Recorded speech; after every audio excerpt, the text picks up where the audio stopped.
Welcome to Al Bernstein Unplugged Unboxing. In a 40-year Hall of Fame career, Al has chronicled some of the greatest moments in boxing history. On this podcast, you get to hear him expand on those memories and talk about the current news in the sport of boxing. You also hear Al interview some of the biggest names in the sport. Here's Al Bernstein Unplugged. Hi, everybody, and welcome to the show. On this one, we're going to be visiting with two legendary sportscasters, both making a return visit to Unplugged. Barry Tompkins, who is in the Boxing Hall of Fame and is one of the most versatile sportscasters ever, will be joining us. And that thing I just said about Barry, about being the most versatile sportscaster, well, right there with him is the other gentleman who will be joining us, Tim Ryan, who, of course, among his many attributes, did so much great boxing at several networks, principally at CBS. And the reason we have them on the show is to chat about a documentary that is starting on June 6th on Showtime called The Kings, which is all about the four kings, Hagler, Leonard, Hearns, and Duran, that'll be airing for 4 straight Sundays on Showtime. And so that kind of gave us a good reason to have Barry and Tim on, and we're going to talk about that era in general and those four men with a nod toward this fine documentary, which is a very good one. I've seen it, and it's really terrific. Also, of course, we're going to answer your questions that you send to me at Al Bernstein on Twitter. And for all of this, we now bring in my co-host, Mr. Trip Mitchell. Hey, Trip, how are you? I'm doing great, Al, and I was lucky enough to move to Vegas in 1990, but during the 80s, Vegas was a small town, and you've alluded to that you'd run into a lot of boxers, and I bet you've got some Four Kings stories. Yeah, back then the boxers were a little more accessible. The press and sports figures in general, there was a little bit more mingling, even on a social basis. And in Las Vegas, back then, for instance, there were no clubs in the casinos, right? So There was this one club in Las Vegas called Botany's, and I've talked about it before in this show, where everybody went. And on a big boxing weekend, you would go there and you'd find all the media, all the boxing people, many of the boxers that were in town for not fighting, but for a fight. And there were many times when there'd be maybe two of the four kings or one of the four kings fighting against someone else. And you'd be there and you'd see Marvin Hagler over here with his group of people and Sugar Ray Leonard over here and Tommy Hearns over there, or maybe Duran, depending. And it was fascinating. And we had some very interesting interactions during that time. And, one of the things is that all those guys were fun-loving. They really were. And maybe one of the biggest surprises to boxing fans is Marvin Hagler, when I tell people that, to me, he was one of the most gregarious and fun-loving of all the guys. And most people know him as this dour, destruct and destroy kind of fellow. But he had fun, as did we all, back in the 80s in Las Vegas. Yeah, I'm sorry to have missed it, but I'm really looking forward to the Showtime documentary. Let's get to some questions. Joe Arias asks, who would be the best blockbuster match for Canelo post-plant and unification? Benavidez, Charlo, Andrade, or Mungaya? Well, yeah, he's referring to Caleb Plant and the possibility that in September, and the likelihood that Canelo will try and unify all the 168-pound titles by facing Caleb Plant. Should Canelo get past Caleb Plant, all those fighters that he mentioned could be in play as an opponent for Canelo. Now, the one that, while all those would be good fights, and I'd be interested in seeing all of them, one of the fight I think that is the most interesting to me is David Benavidez.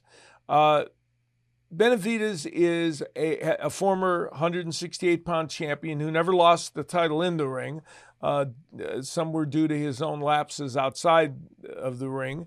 And I believe that that's the most intriguing fight. Now, for David Benavidez to get to that fight, he's got to beat Jose Uzcategui, which he's going to fight on August 28th. But the synergy that makes that fight even more likely, in my opinion, or more appropriate is here you have Benavidez fighting in August, almost on the same schedule as Canelo fighting in mid-September. And so they're even fighting on the same schedule. So I think that would be the fight. And by the way, I think that would end up being a signature fight for both those fighters. Benavidez is younger and his career is not as far along as Canelo. But for both of them, this could be a fight for the ages. I just think it could be spectacular. So that's the one I would go with. Okay, Fernando Ortiz asks, who wins at 122, Manny Pacquiao or Salvador Sanchez? Well, that's fascinating. I will go and talk about the matchup, but the only thing I would say is I would want to see it at 126 pounds, where both men were at, I think, at their really good weight. That was the weight at which Sanchez fought all the great fighters like Gomez and Azuma Nelson and so many others, and before he met his very untimely death at the age of 23. And then Manny Pacquiao fighting the likes of Marco Antonio Barrera and Eric Morales and Juan Manuel Marquez. So if you put them in the ring at that weight, I guarantee you would end up with one of the most fascinating and exciting fights that we could ever possibly see. I think Sanchez is maybe a little more of a precise puncher than Pacquiao, than that Pacquiao at that point for sure.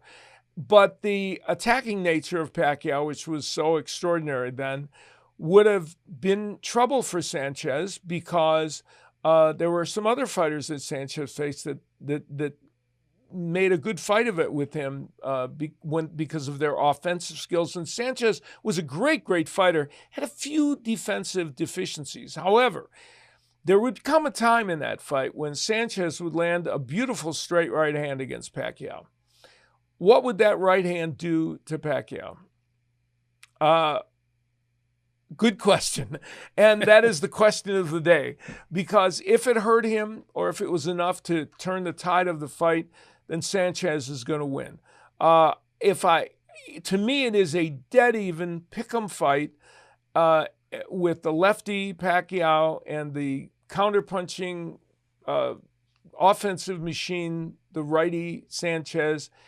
If I had to make a pick, I'd probably go with Sanchez, but it would be a very tepid pick. And that is one of those time travel fights that, man, I would love to see. So, but I would probably lean just very slightly to Sanchez. But I am a huge believer in Manny Pacquiao, especially down at those other weights. And it would be very few other fighters during the course of history that I'd pick over Pacquiao at that weight other than Sanchez.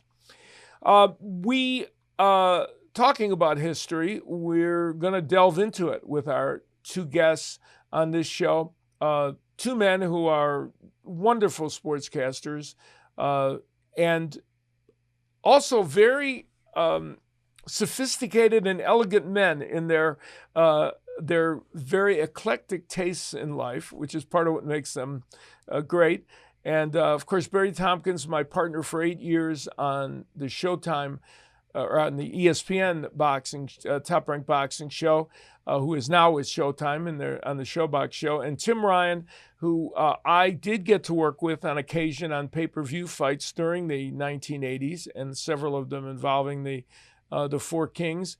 And Tim, of course, along with the great Gil Clancy, made up one of the greatest boxing teams of announcers that has ever been. He and Gil Clancy, just fantastic.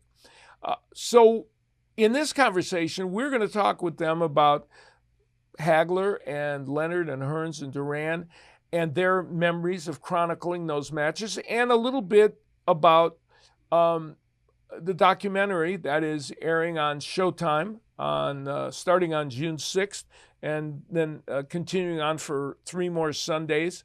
And it's called The Kings, and it will be very enlightening for anyone who is old enough to remember that era and enjoyed it, or younger boxing fans who maybe have just checked out some YouTube fights of these great fighters and they know they're great, but they don't know that much about them. Well, this series will be highly informational for you. And let me tell you, I lived that era, covering those fights and announcing many of those fights, and I learned things in this show that were new to me. So I'm sure everyone else will. Here's our chat with Barry and Tim. Gentlemen, I can't tell you how much I appreciate you both joining me on this show, and I've had the privilege of having each of you on individually, which was charming and wonderful, but having both of you on at the same time has me convinced this will be the greatest show that I've yet done. So don't feel the pressure or anything. Pressure's on you. Oh, that's true. That's right. I forgot. I have So if I ask every question only about foreign policy, that's like on me, right? No problem. Yeah. Although I'm sure you guys could handle that, but we're of course Tim, I'm happy to have you back. And when we last had you, we were talking about your great book on someone else's nickel, A Life in Television, Sports, and Travel, which is a delightful book that I can recommend to everyone. And one of the things that you talk about in that book, of course, is your travels and what you did during the 1980s when you were doing boxing, not only on CBS, but also many of the pay-per-views involving the Four Kings, which is our topic today in relation to the new documentary that's coming out starting June 6th on Showtime. And that era was a special era. The 80s were great anyway, and you did so many other fights that weren't related to the Four Kings. How much did the Four Kings, do you think, contribute to that being an extra special decade? Oh, no, of course that was huge because mainly because they fought each other and most cases, maybe every case more than once. So when you get the rematches, I think that, adds to the lore of boxing. And if you just have a one-off and the one guy fights the other guy and then you kind of don't see the other guy again, that certainly was a big spark during the 80s. But it also was part of the fact that there were so many other exciting young boxers getting a chance to show what they could do during that era. We don't have to list them all because they're all obvious. Mancini and Arguello and Camacho, et cetera. It was a great era. But the fact that you had these four guys who became, to get that name, the Kings, was certainly very special to happen in a 10-year span. Yeah, that was truly extraordinary. And Barry, while Tim and I were kind of doing more the pay-per-views, our involvement at various times would be the pay-per-view broadcast. You were doing the boxing on HBO at that time, and more often than not, you were there announcing these shows to be re-aired on HBO.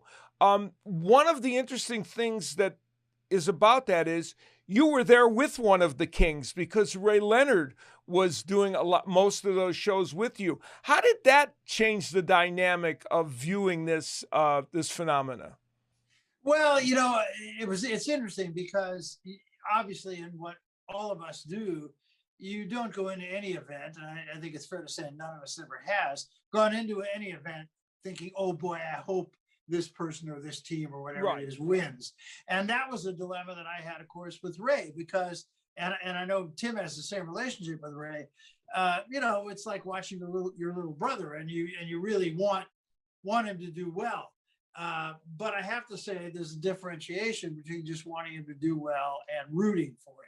So I think you had to put that aside, and there was the friendship that you had with Ray, and then on the other hand, there was the fighter that you had to broadcast and had to be very objective about. So I can't really say it was ever a real difficulty to do that. You learned a lot by talking to Ray, and I think that made me appreciate what the four Kings, all four of them, brought to the dance. Did you always get the feeling, and of course you mentioned that Tim worked with Ray over at CBS as well, though not necessarily on Four Kings fights. Did you always get the feeling Ray was kind of computing as he watched the other three, because there was always possibilities he would fight them? No question. I think any of us who knows Ray knows what a student of the game he is. And that was part of it, and he was, I'm sure we'll talk about this later, but I don't think there's any, I think we all probably would agree that he stole the fight with Marvin Hagler. And that's exactly what he said. And I know he told you, Tim, and he told me too, that's what I'm going to do. And that's what he did. I don't think Ray gets really enough credit for being the student of the game that he really is. So that's a really good point. So these men, and in the documentary, they do a good job of it. And Tim, they talk a lot about how these men kind of rose to prominence and how disparate they were in not only their style in the ring, but their styles and life outside the ring. And you had, close contact, as did we all, with all four of them.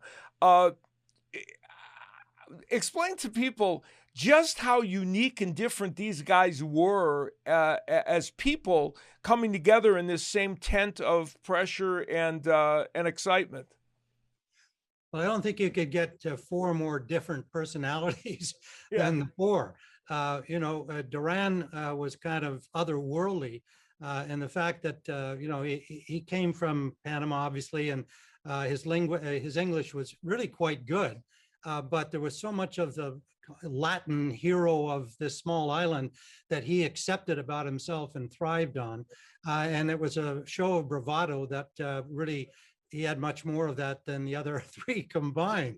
Ray was, as Barry's already described him, he was a thoughtful, very intelligent guy who really thought about everything he was saying as much as every punch he threw in a match. Tommy was essentially kind of a shy guy, Tommy Hearns, outside of the ring. He wasn't really comfortable with the media and so on. He's always polite and very nice and likable, but he was basically shy. He kind of got out of that a little bit more once he became a champion, but that was more of his nature. And of course, Marvin was probably said the least of all of them, except when he was really pressed to do so for publicity reasons. But he was a very thoughtful, very self-assured, but had that kind of chip on his shoulder the whole time of his career, that he was not being recognized as great a fighter as he was. Yeah, it's a very good point. And all of us here had, back then the relationship with fighters was a little different than it is now. You'd be out socially more often, where you'd see them and you'd see their contingencies and their hangers on with them. And Barry, the social time of that time, by seeing Hagler and Leonard at Botany's in Las Vegas at a club, and Tommy Hearns there, it was a different kind of time than it is now, and it kind of added to the whole idea of these guys in this super competition. Yeah, I don't think there's any question about that, but I think it also really made us realize, and Tim touched upon this, of how different they were.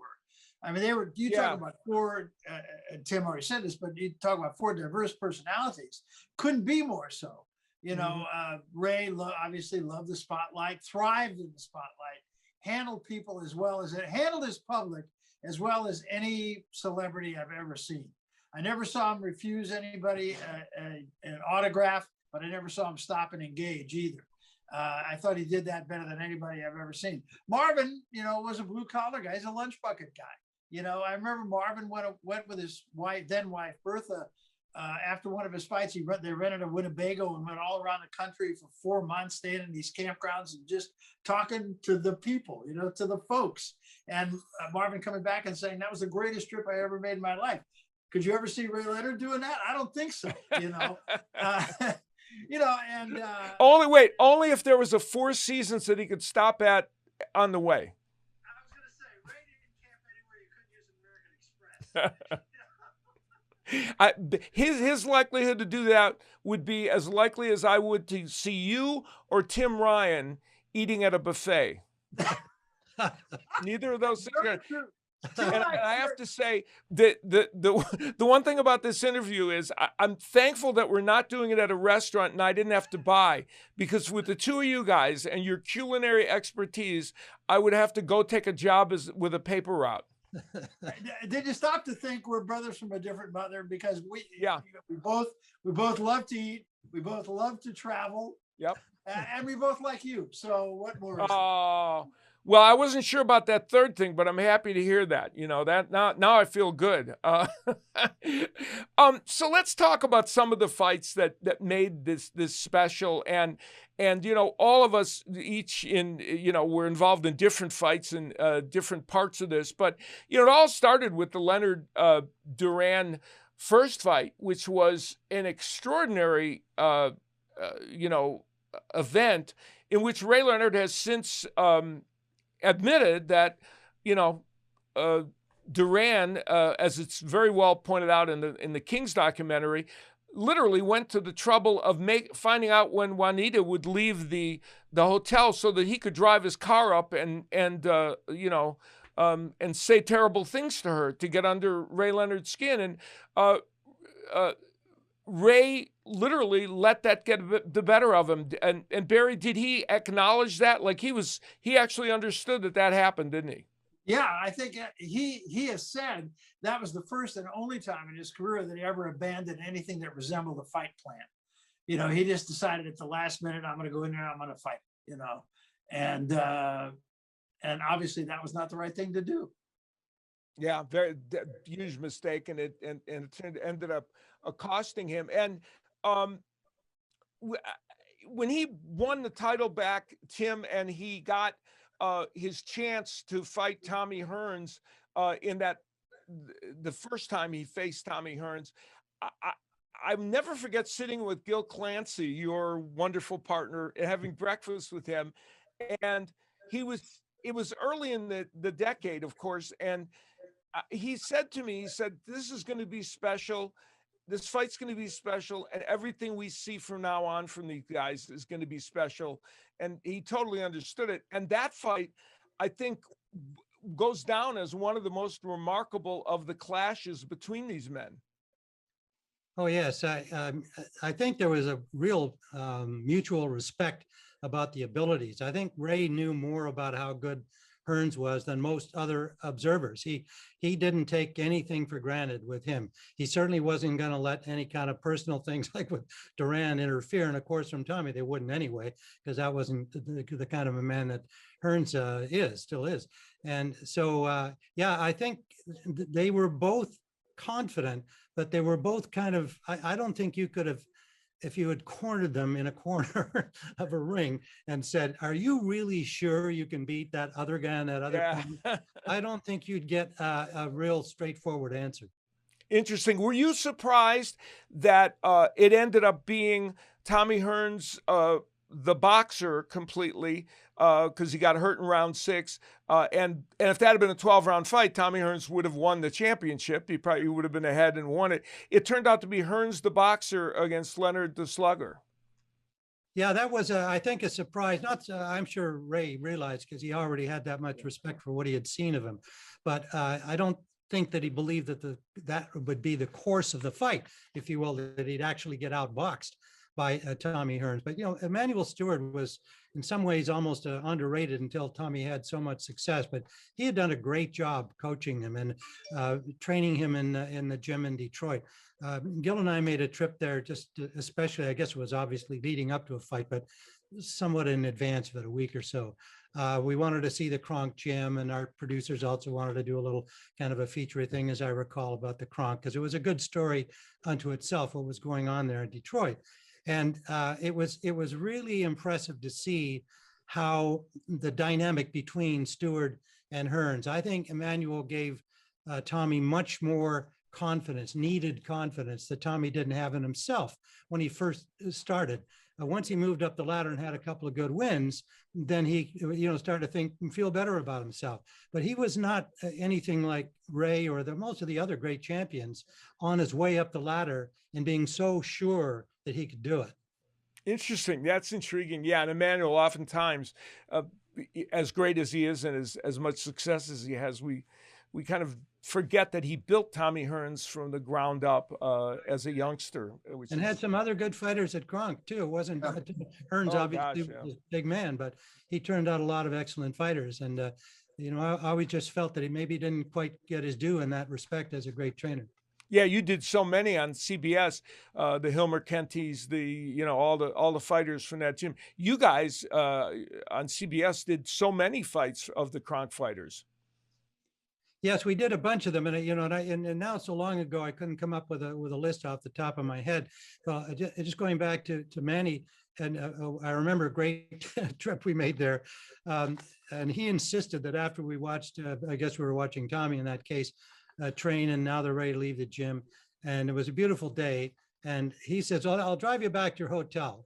Well, it was his real role was, in his mind, was that in his top-down Cadillac Eldorado convertible, he was going to drive us through his neighborhood, which was essentially the Kronk neighborhood, and because he knew that all of the people in the neighborhood knew who he was, and they recognized that car immediately. And he's got Clancy and Ryan in the back seat. It was really a fun day. I remember that to this day. He'd say, "Well, wave at them." He was like coaching us, If these people are all yelling out there, well, give them a wave, And so we just had a blast. We stopped somewhere at a hamburger joint and had a burger and so on. But that one sticks in my mind as a great day at the Kronk. a one-car parade. Yeah. It's really special. And Barry, you were at. I did the pay-per-view with Al Michaels on the Hearns Hagler fight, and you, of course, were announcing it for HBO on for the re-air. Tim, were you at? Did you announce that fight for anybody? The first Hearns Hagler, the Hagler Hearns fight. No. Okay, no, I don't know if you were there or not. No, I watched on television. It was ABC, wasn't it? Cosell and did the live. Well, no, I think, it was a pay-per-view because I did the pay-per-view on it, but then there was on Hagler Hearns, but then the HBO had the re-air of it. Barry, you were there of calling that, and of course you were there with Ray Leonard as he looked at that fight, and I felt leading up to that fight, as we were during the lead up and that evening, to me, it was palpable. You could feel something dramatic was going to happen. We couldn't imagine it would be as dramatic as it was. Did you kind of feel there was something special in the air? Yeah, no, obviously not as much as Hagler Leonard. That was the one where you really felt right. It. I mean, I use that word palpable all the time to describe that one. So by comparison, no. But yes, it was that kind of fight. And it was a real crossroads fight, particularly for Tommy Hearns, I thought. And of course, all of us agree, everybody who did that fight, you hear all the broadcasts, we all basically said the same thing about the first round, that it was probably the greatest round of boxing we'd ever seen. I still feel that way. I kind of have that feeling, though. It's interesting, thinking back on it, especially having watched this doc, I kind of had the feeling, and even then, that Tommy had some doubt about whether or not he was going to be able to beat Hagler. Somewhere inside of me had some doubt. And I think somewhere in there was that I'm going out on my shield, and I think that's why he fought that first round the way he did. I'm going to get him out of there. I'm going to get him out of there quick. I'm going to give it all I got. And if that's not enough, so be it. And it was so be it.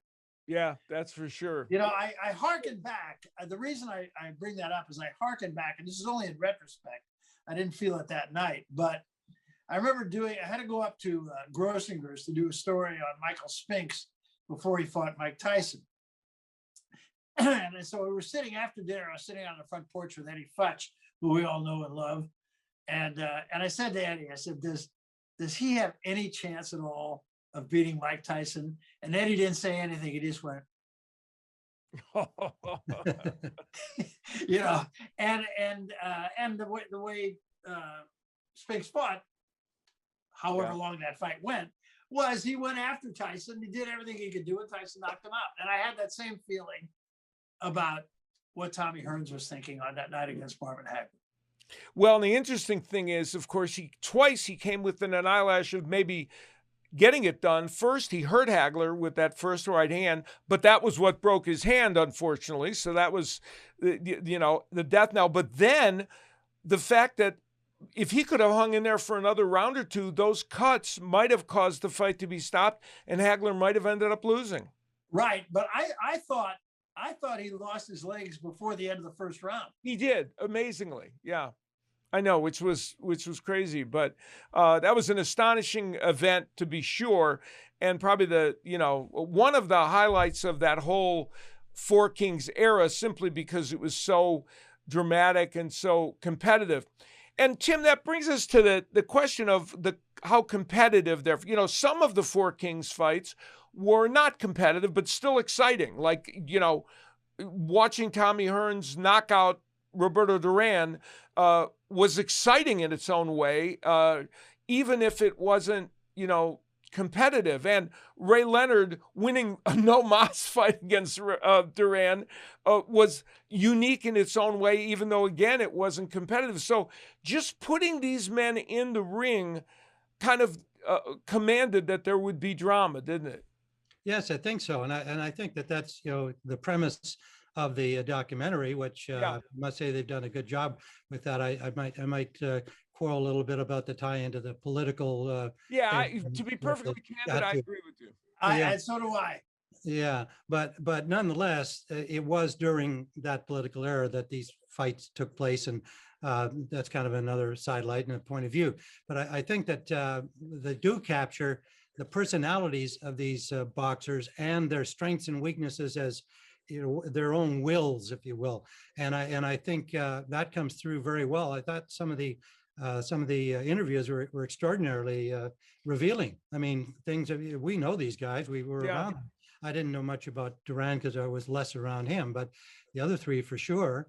It was. I think that's a very strong part of the show. But leaving that aside and just going back to your question, I think that there was a sense of tension every time any two of the four fought each other. That was special. The point that you're kind of making, you had to look forward to, this is going to be interesting, no matter what had occurred previously. I mean, that was what was unusual, that these rematches were so compelling. Very much so, right. And Barry, that brings us to a rematch of Tommy Hearns and Sugar Ray Leonard, a much delayed one, which happened at a time when maybe both men were diminished a bit, although Tommy Hearns' career, he was still, after that, have amazing moments, like winning the light heavyweight championship, which I remember doing that fight with Virgil Hood. That was, pretty astonishing. But that second Leonard Hearns fight, which Tommy Hearns needed for validation, and even in a draw, he kind of got it, didn't he? Yeah, I think he did. I'm not sure what that fight did for Ray Leonard, but I think for Tommy Hearns, it was validation. I don't think there's any question about that. That fight, amongst all of these fights that we're talking about and that are shown on this documentary, that one to me had the least impact. And I can't even tell you why. Overall impact, huh? Yeah. I can't even really tell you why. I thought it was the right decision. I think everybody agreed, and that doesn't often happen, that when there's a draw in a fight that everybody says, yeah, that seemed right. But that was the case in that fight. Yeah, it was interesting, and it kind of, I think the fact that Hearns was able to get those knockdowns, and he certainly felt he won the fight, but it gave him a sense of, I think, of validation after all those years with Hearns. The funny thing about this whole period is that for all the, Tim, I wanted to go back before I say that. I want to go back to, we talk about the fights between the Four Kings. You and I played a small role on this broadcast with you guys, but you did a fight, one of the pay-per-views, in which Hagler fought John the Beast Mugabe.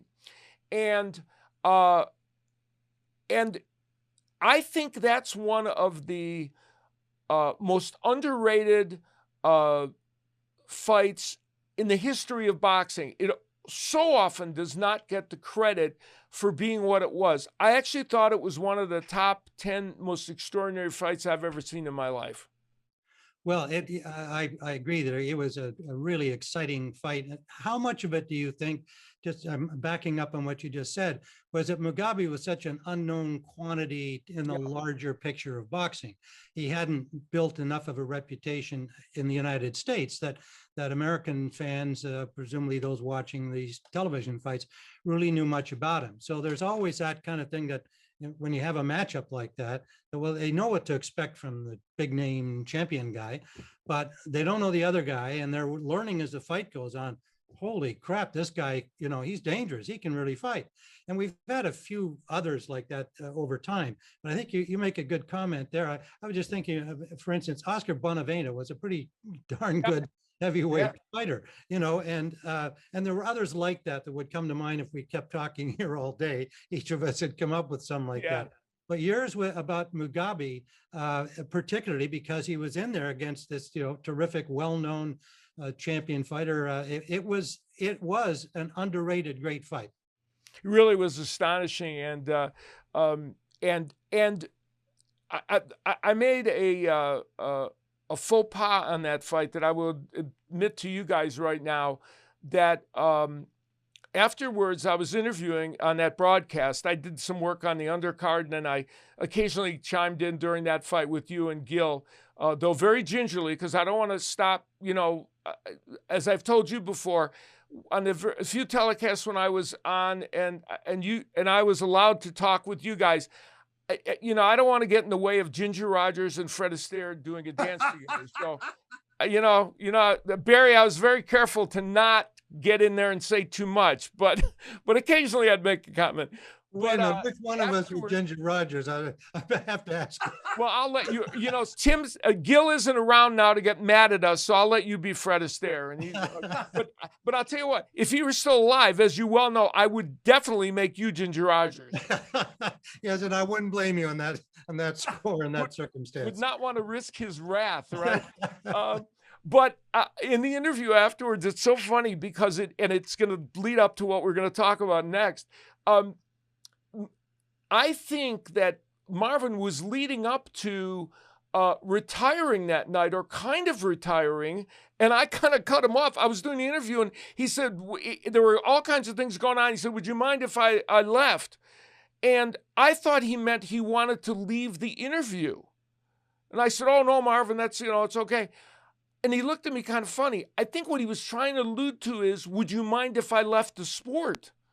And later I talked to him about that, and I said, "Were you trying to say you were thinking about retiring?" He said, "Well, I was going to joke with you a little bit about it." I'm like, "Oh my God, I just ruined that." And I may have ruined Marvin Hagler's potential retirement announcement.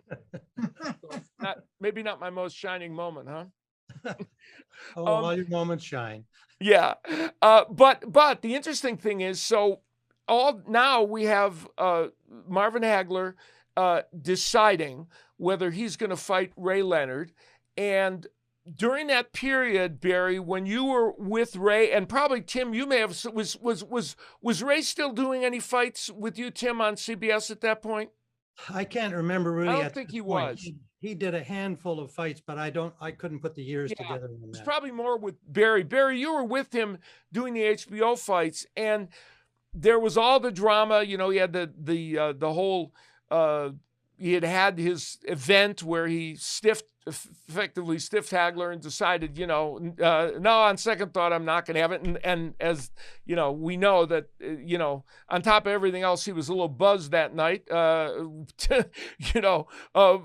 so maybe not thinking as straight as he'd like to be. But nonetheless, it was, we went through all that, and he went through the process of deciding whether he's going to fight Hagler. Did you sense in him this conflict of whether he felt that was going to happen or not? Yeah, absolutely. And I thought that night, I think if Ray had that back, he would. Yeah, he'd like to live it over. Like we all have one or two shows in our career that you'd love to have a take two. Well, I do. You guys, I'm not so sure. But. I have many. Oh, I'm sure. I'm with Barry on that. Okay. And I'm sure that's the case with Ray on that night. did not do him any favors in anybody's mind. I don't believe. I don't think Ray at that point, I think Ray was sincere at that point. I don't like the way he played it, but I think he was for real in that as much as Ray can be for real and I'm done, I'm not fighting anymore at that time. I think he was for real. I don't think he thought about fighting Marvin Hagler. And now this has become pretty public, but you and I have talked about this many times, Al, but and it was in the documentary, not quite as accurately as it really happened. But after the Hagler Duran fight, at the end of that fight, when the fight was over, Duran came over, stuck his head between the ropes. Ray and I were ringside, and Duran said to Ray, "You can beat this guy." And I really believe it wasn't until that moment that Ray really gave serious consideration to fighting Marvin Hagler. And it wasn't long after that, and I've told this story on your show before, but Ray and I were doing a fight in Florida. It was a Macho Camacho fight. And Ray called and said, "Let's have lunch." And he had chartered this boat. And so we're sitting up on the bow of the boat, and he said, "You want to know how to beat Marvin Hagler? Here's how you beat Marvin Hagler." And he laid out exactly the plan that he used. It was more than a year later to beat him. You know, that was you have to flurry 3 times for 15 seconds in every round. And you have to be sure to do it in the last 15 seconds of the round. And he said, "You'll steal the fight." And I think that's obviously, in my opinion, at least, that's exactly what he did. I think all of us agree he stole the fight. But that was before the fight was even signed. That was like 3 months before the fight was even signed. And he never wavered from that. That's exactly how he trained, and that's exactly how he fought him. It is indeed. And Tim, you and Gil did that fight together. And, I love the call you guys had on it for a variety of reasons, because you picked up on the ebbs and flows of that fight beautifully. And that was one of those fights that, in my opinion, required that, because there was a lot of subtle shifts back and forth in that fight. Were you surprised first? Were you surprised that Hagler came out and fought right-handed for the first 3 rounds? Well, Gil Clancy was shocked. Yeah. And he said so. I mean, he didn't use that on the air. He was quick to comment on, what's he doing? Why is he doing that? This is not what he should be doing. He's giving away rounds here early on because he's not effectively fighting in the opposite direction of his southpaw. So we were naturally very cognizant of how that would play out when he went back to orthodox. What's happening now? Is he able to gain back from what we felt he had given away? Right. And that was going to be in doubt the rest of the way, because neither fighter was able to really start to dominate one or the other. It was very close all the way, but you had to keep thinking back. Man, he gave him 2 or 3 rounds right there at the outset. And when he did turn back to lefty, there were he had some very good moments, Hagler, especially in that 9th round and going through as he continued. So things shifted back, and it ended up being, a very close, what looked like a razor-thin fight. How shocked were you to hear Jojo Guerra's scorecard, number 1? And I'm going to ask you this question. I'm going to ask the esteemed Mr. Tompkins this question as well, which you can demur if you'd like. Number 1, how surprised were you about Guerra?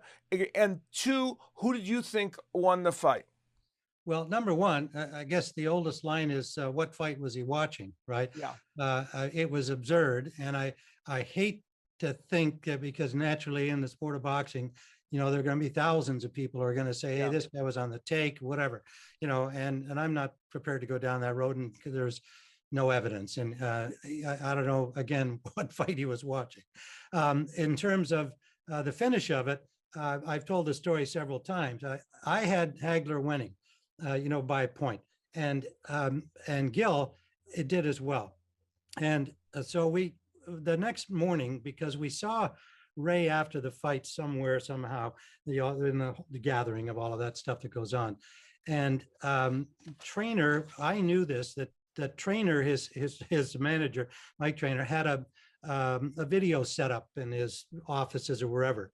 We somehow, I was able to get the CBS tapes, and I had said to Ray, he asked us, "How did you score it?" And I said, "Well, I had Hagler. Sorry, Ray, but I had Hagler close." And Gil said, "Well, I had you close, but it was I could easily go the other way." So now Ray's a little kind of like, "Hey, hey guys," kind of that attitude. So I said, "Well, let's look at it tomorrow morning." And I didn't think he'd agree, and he did. So we set this up in trainer's office. I got the video from CBS, and we played it the next morning. We watched the whole thing. We had our scorecards, Gil's and mine from the night before, in front of us. And of course, Ray would debate every round that we said, "Okay, that was Hagler's or me or Gil, whatever." And he debated immediately. No, well, maybe that one. And it was like he was actually scoring the fight himself as we were going along. And it was great fun. And I must say his attitude was terrific about it. Of course, he got the decision, so he was in a good mood anyway. But he'd be on me for, "How could I won that round?" And we had a great time doing it. And I respected and loved him even more for him, taking this on. But I also knew that he was damn curious about seeing that replay right then and why I thought that he had lost the fight close. He wanted to be there to do that. Otherwise, he'd still be in bed with a hangover. Yeah, for sure. Barry, so I'm going to ask you two things about it. I'm going to ask you your opinion on who won. And did you do that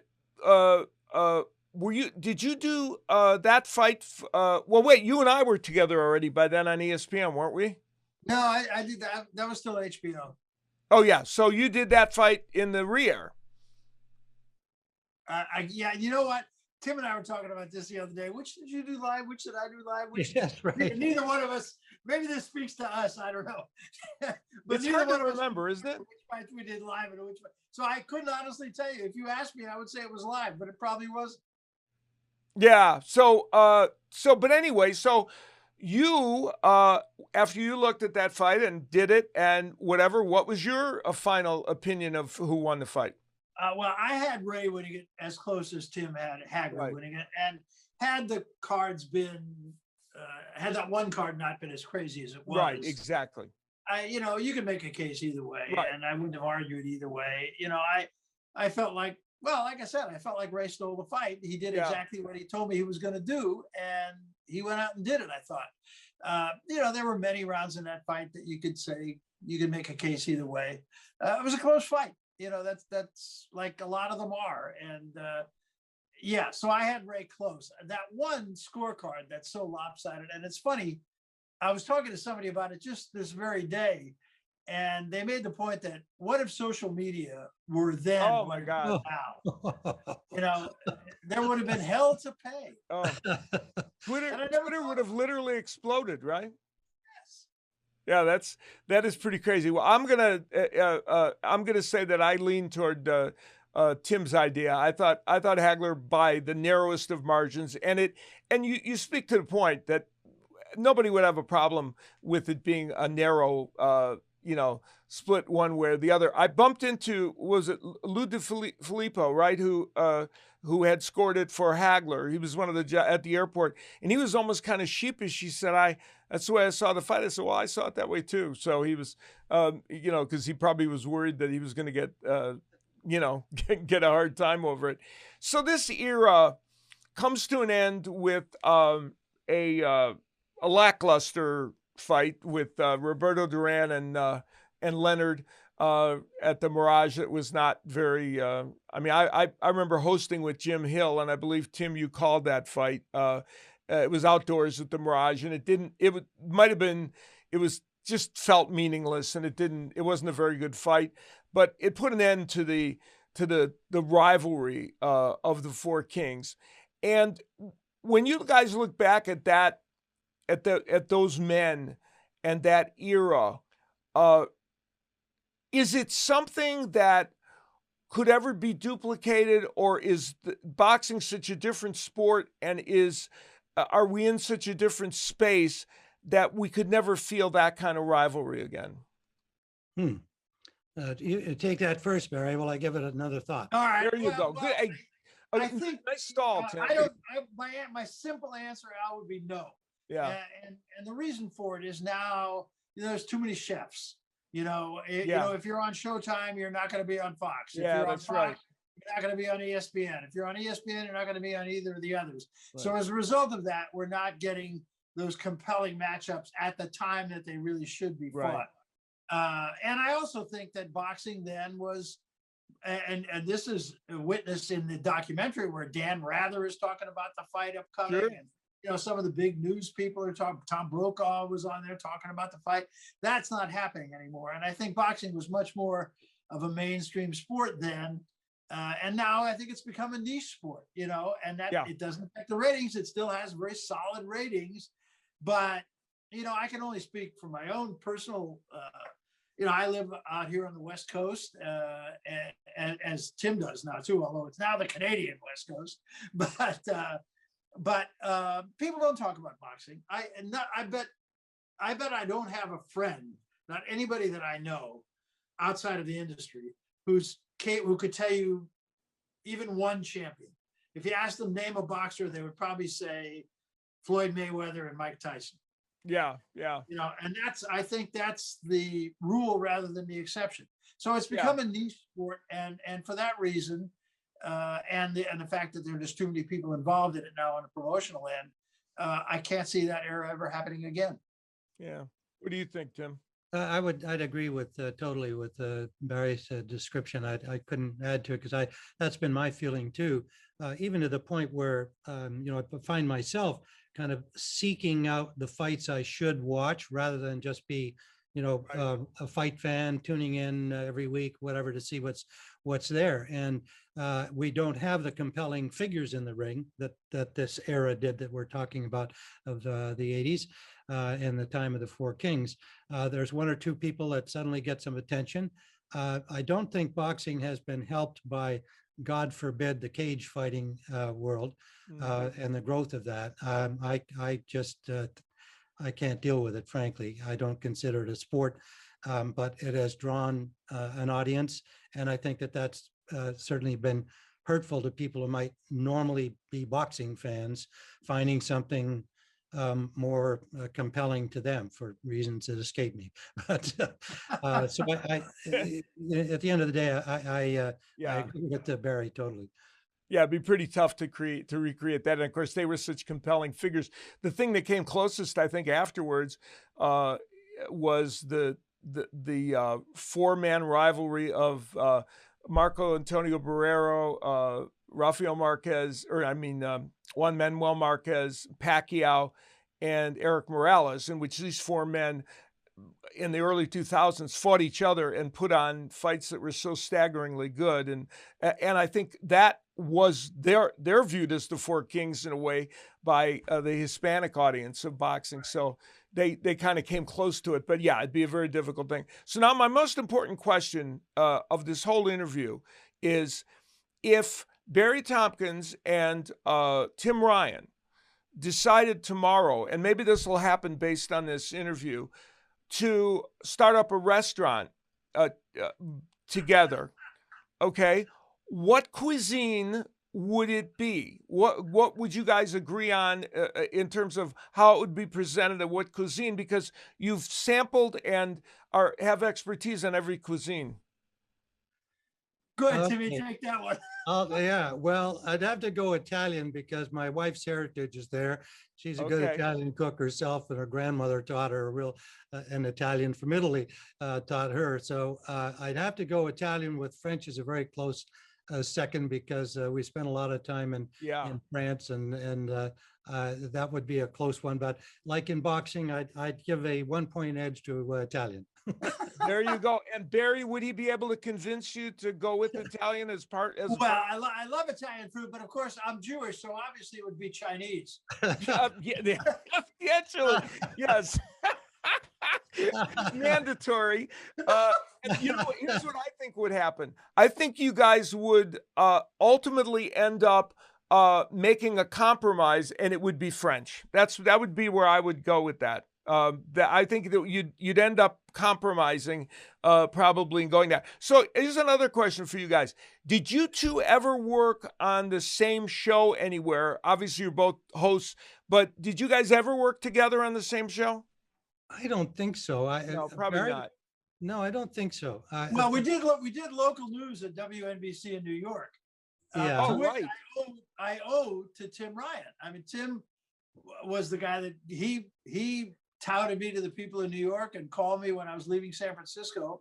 And that's how I wound up working in New York, was because of Tim. Tim and I, incidentally, I've known Tim probably 20 years longer than I've known you, Al. Yeah. Which was really scary. Tim and I met when he was doing hockey out here in the Bay Area, and I was doing local news. And that That's was, right. I think, in what, 1927, was it? Somewhere there. Not quite. Hey, don't beat me up too much. It was 1967 to 1969, the California Seals, first NHL expansion and all of that.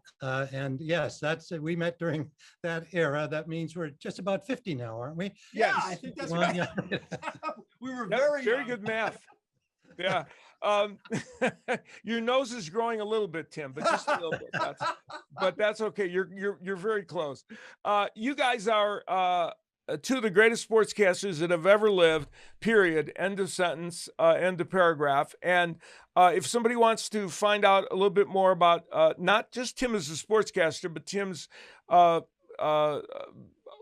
life and of travel and his approach to the world, they can get his book On Someone Else's Nickel, A Life in Television, Sports, and Travel.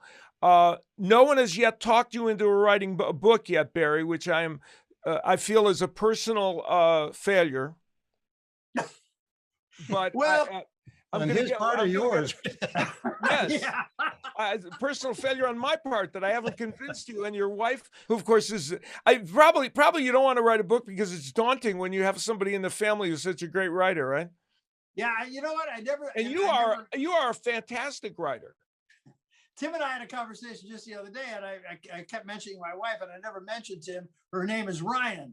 You know? Yes, good point. Yeah, very good I'm point. married to Ryan. Not only do I have a good friend. Oh, I named thought you were Ryan- going to say you gave her that name after knowing me. No.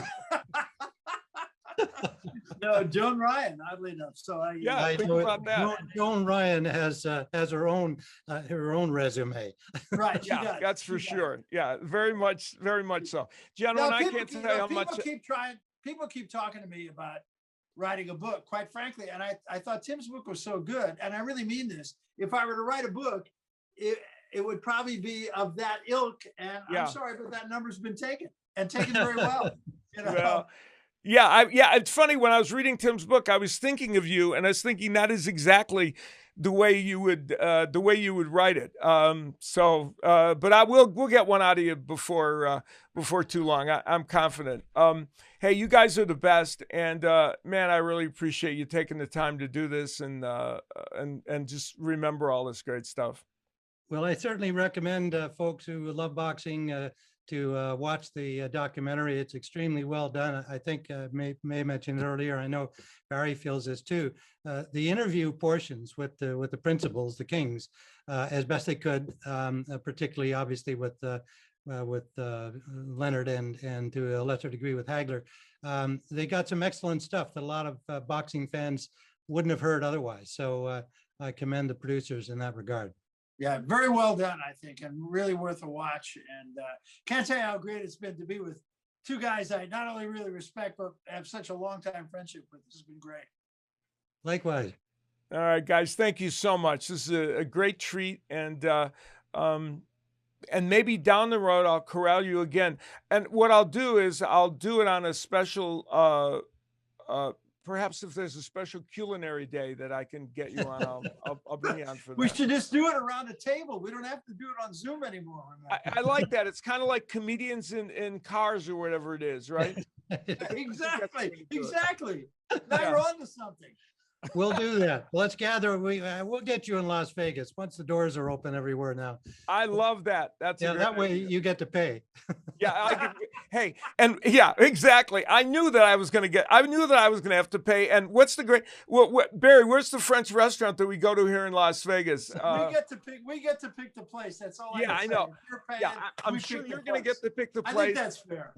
And my wife will divorce me when I go broke. But other than that, don't feel guilty or anything.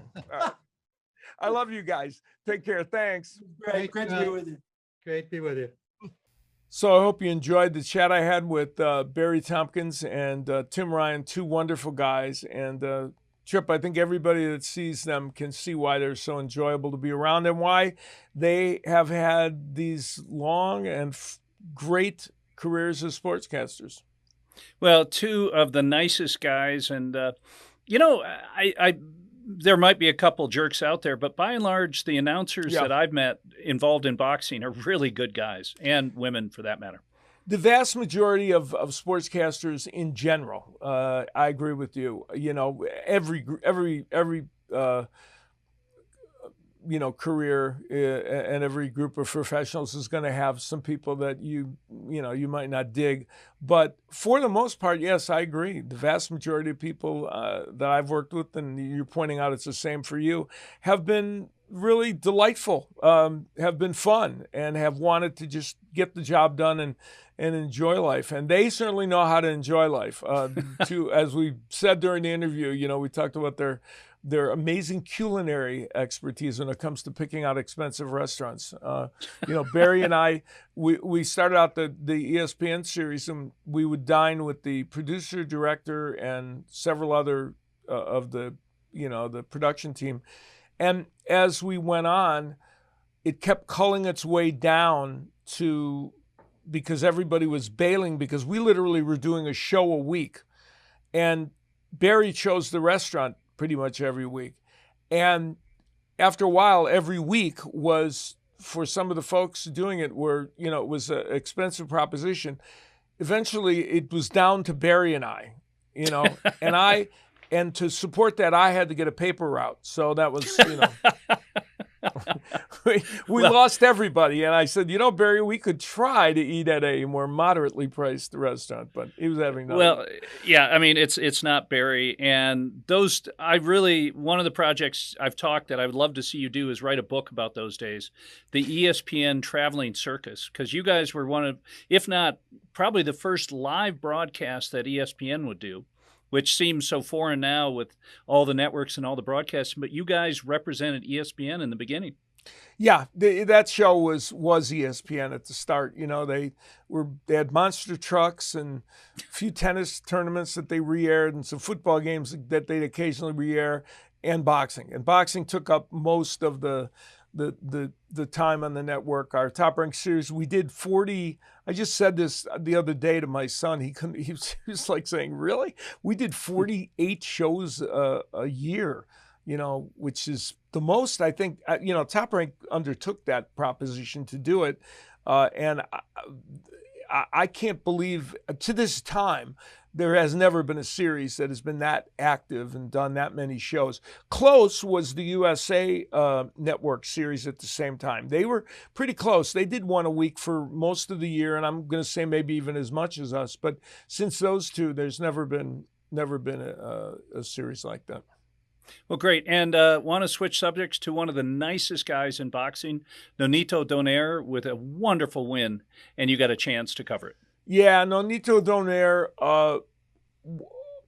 at age 38, did something extraordinary. He fought Nordine Ubali, a very, very good fighter, an undefeated bantamweight champion who was a two-time Olympian, 34 years of age, but the only reason he's a little more advanced at 34 is because he turned pro so late. He was not a shop-worn fighter by any stretch of the imagination, and I've been in the kind of ring wars that Donaire had been in, so Ubali went in a slight favorite in the fight. Nonito Donaire told us all in advance that he knew how to counterpunch Ubali coming in and knew his pattern, and that would be the key to the whole thing. That's exactly what he did. And back at 118 pounds, which was the the original weight he had. And for many years he went up in weight, and I always thought that was a mistake for him. And how you can get back down in weight, very few fighters do it in their late 30s. It's almost unheard of. Coming back down to that weight, he retained his power punching, and he knocked out Ubali with some amazing counter punches, left hooks mostly, some uppercuts, and he served notice that he's back. And now we have a Showtime match later in the summer with John Riel Casimiro, the bantamweight champion, taking on Guillermo Rigondeaux, a former foe of Donaire back in the day at 118 when Rigondeaux beat Donaire by decision in what was a really big fight at that time. So he could face the winner of that fight, or he might want to face Naoya Inoue, the man who we've had a fight of the year with about a year ago, which he lost the decision but showed that he was back in great form. So the world is Nonito Donaire's oyster, and what he did was truly extraordinary on what was a great night of fights. Actually, our third or fourth straight night of excellent matches. So that was a lot of fun. Our friend Tom Yankello has his world-class boxing channel on YouTube. We urge you to take a look at it and see some great informational and historical videos. On our next show, we're going to be chatting with Angelo Leo, who will be participating on a future Showtime event. And he's a terrific fighter at 122 pounds, a division that is loaded with good fighters. And so we'll have that next time out, Trip. Well, can I get your blood pressure up before we go? Sure, go ahead. I got one more question. Dr. Oh, Rob excellent. Bell. We got another question. Very yeah, good. but okay. And I don't want to end on a controversial note, but this is the sport of boxing. What was the most egregious decision in the sport? And he mentioned Chavez Meldrick Taylor as one to be upset about. But go ahead. Oh, yeah. Well, there are so many, aren't there? You know, I mean, unfortunately. And that one, of course, the Taylor Chavez refers to a referee's decision in the case of Richard Steele stopping the fight with only seconds left to go. But more of the decisions that we get distressed about are probably in the judge's hands. I'm going to keep in the mode of the Four Kings, and this is one of many, but I'll pick this one.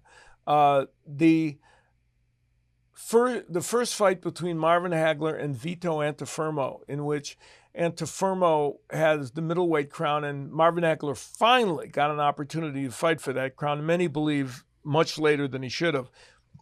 Well, that injustice was not the last one he would suffer, having the fight too late, because over 15 rounds he thoroughly outboxed Vito Antuofermo, opened up multiple cuts on Antuofermo's face. Of course, he was known as a person that got cut a lot, but Hagler just beat him to a pulp. One, I'm going to say conservatively 10 rounds, probably 11 rounds in that fight, 15-round fight at that time. And the judges had it scored, Dwayne Ford had it 145-141 for Hagler. Hal Miller had it scored a draw at 142, I think 143-143. And another judge, Adalby Shirley, had it for Antuofermo by 2 points. So it ended up being a draw. They were all wrong because Hagler won that fight dramatically, even bigger than Dwayne Ford's card had it. And, you know, it was the foreshadowing of other bad scorecards that Hagler would get. I could never figure out for the life of me why this man who stayed at one weight class his whole career, same two managers and trainers his whole career, was a great ambassador for the sport of boxing. Why he got such little respect from the boxing hierarchy is beyond my comprehension.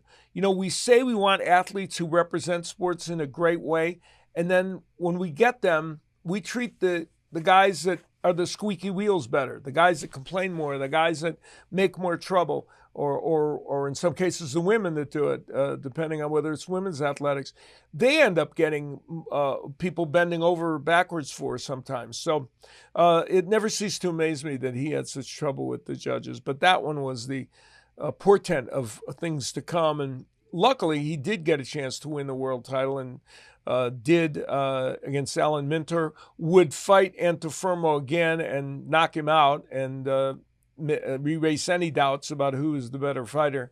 And it was, so that one probably was, I'm going to list that as my worst one this time. But if we get to ask that question down the road, I'll probably pick another one that because there's plenty to choose from for sure. Well, thanks to Barry Tompkins and Tim Ryan for visiting with us today. Thanks to the folks at Let's Do Something Productions for making this possible. My thanks to Tripp for his fine job as always. And most of all, thanks to you for checking out our show. I hope you enjoyed it, and we'll see you next time.